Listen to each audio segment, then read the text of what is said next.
Mutual fund, insurance, loan या credit card, personal finance से जुड़ा हुआ आपका कोई भी सवाल आप मुझसे पूछते हैं तो मैं कोशिश करता हूं कि वीडियो के माध्यम से आपको उसका उत्तर दूं।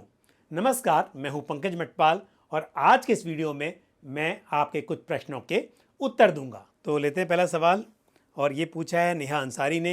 इनका सवाल यह है कि उन्होंने एसबीआई एडवांटेज फंड यानी कि एसबीआई बैलेंस एडवांटेज फंड की बात कर रही हैं। उसमें लमसम इन्वेस्टमेंट किया था 2022 में। उसके बाद में 2023 में एसबीआई स्मॉल कैप फंड में 4000 की एसआईपी की है, रेगुलर प्लान में, ये भी बताया है। और एसबीआई ब्लू चिप फंड में वो भी रेगुलर प्लान में शॉर्ट टर्म के लिए 2 या 3 साल के लिए एक और एसआईपी करनी है। ओके, नहीं ये 2023 में एसबीआई स्मॉल कैप में 4000 रुपये, SBI regular plan, SBI blue chip fund regular plan short term 2 और 3 साल, एक और एसआईपी करनी है जनवरी 2024 में। Minimum 2000 SBI magnum mid cap fund में रेगुलर प्लान ठीक रहेगा। देखो, मैं बता दूं कि पहली बात तो 2-3 साल के लिए इन्वेस्टमेंट करना हो तो कभी भी आप इक्विटी फंड में ना करें। ऐसे में या तो डेट फंड या फिर कंजर्वेटिव हाइब्रिड फंड या इक्विटी सेविंग्स फंड, ये कैटेगरी सही हो सकती हैं। लेकिन डाइवर्सिफाइड इक्विटी फंड जो कि प्योरली इक्विटी फंड है, उनमें इन्वेस्ट करना 2-3 साल के हिसाब से सही नहीं है। कम से कम 5 साल का आपका नज़रिया होना चाहिए, तब आप इक्विटी फंड्स में इन्वेस्ट करें। और यहाँ पर आपने, क्योंकि अधिकतर नहीं, सभी स्कीम्स एसबीआई म्यूचुअल फंड के लिए हुई हैं, तो मेरी राय ये है कि अब जो फंड्स आप ऐड कर रही हैं वो एसबीआई के अलावा किसी और फंड हाउस की स्कीम में इन्वेस्ट करें। उसके अलावा आपने ये भी कहा है कि आप रेगुलर फंड में इन्वेस्ट करती हैं क्योंकि आपको आइडिया नहीं है। तो मैं एक बात कहूँगा कि ये बिल्कुल सही है कि नए इन्वेस्टर्स या फिर ऐसे इन्वेस्टर्स जिनको म्यूचुअल फंड्स के बारे में जानकारी सीमित है, उन्हें रेगुलर प्लान में इन्वेस्ट करना चाहिए। लेकिन किसी म्यूचुअल फंड डिस्ट्रीब्यूटर के थ्रू यदि आप इन्वेस्टमेंट करेंगी तो आपको थोड़ी जानकारी मिलेगी। यदि आपको अपने हिसाब से इन्वेस्ट करना है तो फिर ऐसे में आपको डायरेक्ट प्लान में करना चाहिए, क्योंकि यदि किसी म्यूचुअल फंड डिस्ट्रीब्यूटर की आप मदद नहीं ले रही हैं तो ऐसे में अच्छा होगा कि आप डायरेक्ट प्लान में इन्वेस्ट करें। तो 2 यहाँ पर इंपॉर्टेंट बातें हैं। पहले तो ये है कि आपको अगर अच्छी जानकारी नहीं है तो आप रेगुलर प्लान में इन्वेस्ट कर लें और किसी डिस्ट्रीब्यूटर के थ्रू करें। लेकिन यदि जैसे आपने मुझे सवाल भेजा है और आप मेरी राय जो है उसको सुनकर इन्वेस्टमेंट करना चाहती हैं तो आप डायरेक्ट प्लान में भी कर सकती हैं। और यहाँ पर यदि आपको एक मिड कैप फंड ऐड करना है तो मैं कहूँगा कि आपको एक एसबीआई के अलावा किसी और फंड हाउस की स्कीम में इन्वेस्ट करना चाहिए और Motilal Oswal mid cap fund या फिर Canara Robeco mid cap fund, इन फंड्स में इन्वेस्टमेंट किया जा सकता है। अब लेते हैं अगला सवाल जो पूछा है वेगीशा ने। इनका सवाल ये है कि मतलब इनका इन्वेस्टमेंट जो है 22,000 रुपये का चल रहा है। उसमें स्कीम्स हैं एक्सिस ब्लू चिप फंड जो कि लार्ज कैप फंड है, उसमें 5000 मंथली एसआईपी है। Canara Robeco blue chip fund में भी 5000 पर मंथ की एसआईपी है। 2 लार्ज कैप फंड्स, वो भी एक्टिवली मैनेज मेरे हिसाब से। यदि इनमें से आप एक लार्ज कैप फंड में अपनी एसआईपी रोक दें तो सही रहेगा। उसके बाद में आपके पास है Nippon India small cap fund जिसमें 4000 पर मंथ की एसआईपी है। लॉन्ग टर्म के लिए बहुत अच्छी स्कीम है, बिल्कुल आप बने रहिए। उसके बाद एचएसबीसी मिड कैप फंड में 3500 की मंथली एसआईपी, आप इसे कैंसिल कर दीजिए। फंड की परफॉर्मेंस अच्छी नहीं है। आप सिर्फ ये बात देखिए कि इस पीरियड में कितना रिटर्न आया है। आप देखेंगे तो यहाँ पर अल्फ़ा नेगेटिव है और मेरी राय तो यही है कि इस फंड से आपको निकल जाना चाहिए। उसके बाद में आईडीएफसी इमर्जिंग फंड, आपके पास में 2 लार्ज कैप फंड हैं। मेरी राय यह है कि इनमें से आपको एक ही लार्ज कैप फंड रखना चाहिए और एक लार्ज कैप फंड को बंद करके आप एक मल्टी कैप फंड में एसआईपी स्टार्ट कर सकते हैं। और मल्टी कैप फंड में आप आदित्य बिरला सन लाइफ मल्टी कैप फंड या कोटक मल्टी कैप फंड, इनमें से किसी एक मल्टी कैप फंड का चुनाव कर सकते हैं। साथ ही Nippon India small cap fund, ये एक अच्छा फंड है, इसमें बिल्कुल आप बने रहिए। और HSBC मिड कैप फंड, इस फंड की परफॉर्मेंस से मैं संतुष्ट नहीं हूं।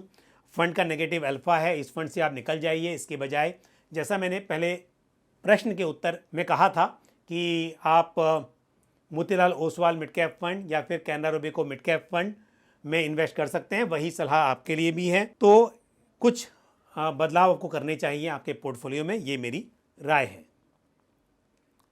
बढ़ते हैं आगे, लेते हैं अगला सवाल जो पूछा है सुनील सक्सेना ने। सुनील ने कहा है कि वो SIP के थ्रू और कुछ लमसम भी इन्वेस्टमेंट कर रहे हैं। उनके पास ICICI बैलेंस एडवांटेज फंड है पिछले 7-8 साल से, बहुत अच्छा फंड है, अपनी कैटेगरी का one of the best funds. तो आप बिल्कुल इसमें इन्वेस्ट कीजिए। और क्या कहा है आपने कि इसमें 45 लाख रुपीज़ आपके हो गए हैं। Very good. Now I am retired. Okay, आप रिटायर हो गए हैं, बहुत बहुत बधाई आपको। और आपने कहा है प्रधानमंत्री व्यय वंदना योजना PYY होगा ये, जो कि स्कीम अब बंद हो गई है। ये 1 अप्रैल 2023 से इसको बंद कर दिया गया है। लेकिन सीनियर सिटीजन्स सेविंग्स स्कीम, इसमें बिल्कुल आप इन्वेस्टमेंट कर सकते हैं, आपने किया हुआ है तो ये भी अच्छा है। इसमें अब एक सीनियर सिटीजन 30 लाख रुपए तक इन्वेस्ट कर सकता है। तो यदि हस्बैंड वाइफ दोनों सीनियर सिटीजन्स हैं तो 30 लाख रुपए 2 अकाउंट में इन्वेस्टमेंट किया जा सकता है।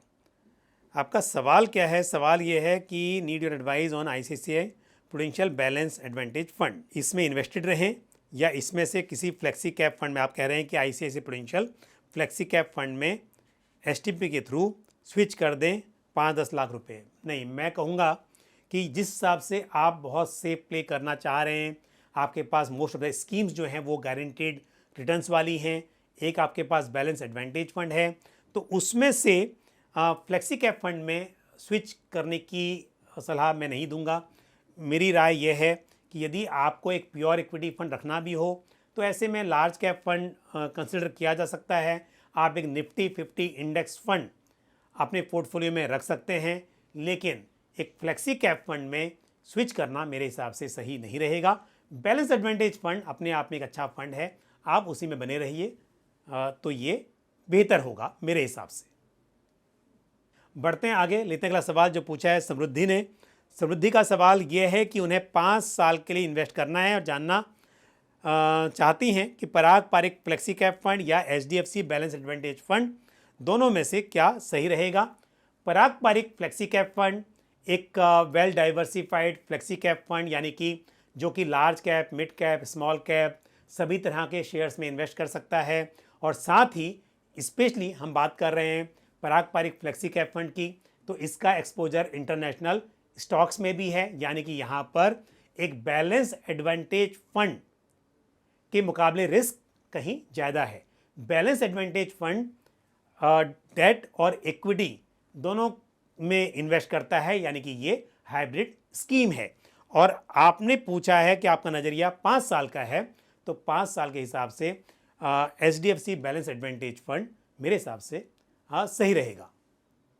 अब लेते हैं आज का आखिरी सवाल जो पूछा है विजय ने। विजय ने कहा है कि मेरा सवाल यह है कि यदि हम किसी डेट फंड में पैसे इन्वेस्ट करके कुछ साल बाद STP करते हैं इक्विटी फंड में, तो रिटर्न पर टैक्स कौन सा माना जाएगा। सिंपल है, जब आप डेट से इक्विटी में STP कर रहे हैं तो उस वक्त क्या हो रहा है, डेट की जो यूनिट्स हैं वो रिडीम हो रही हैं और इक्विटी में इन्वेस्टमेंट हो रहा है। तो STP करते समय ही आपको कैपिटल गेन टैक्स चुकाना है, क्योंकि डेट स्कीम की यूनिट्स रिडीम हुई हैं। तो जो भी कैपिटल गेन्स हुए हैं यहाँ पर शॉर्ट टर्म या लॉन्ग टर्म, उस पर आपको उस हिसाब से टैक्स चुकाना होगा। और साथ में मैं आपको बताना भी चाहूँगा कि 1 अप्रैल 2023 से डेट ओरिएंटेड म्यूचुअल फंड्स की जो भी यूनिट्स बाय की जा रही हैं उस पर शॉर्ट टर्म और लॉन्ग टर्म जैसा कुछ अंतर नहीं है। वहाँ पर जो भी गेन्स होंगे उस पर आपकी इनकम के हिसाब से टैक्स एप्लीकेबल होगा। तो ये तो बात थी STP की। अब क्या हुआ, आपने डेट फंड से यूनिट्स को स्विच कर दिया इक्विटी में, और इक्विटी में आप इन्वेस्टेड रहे।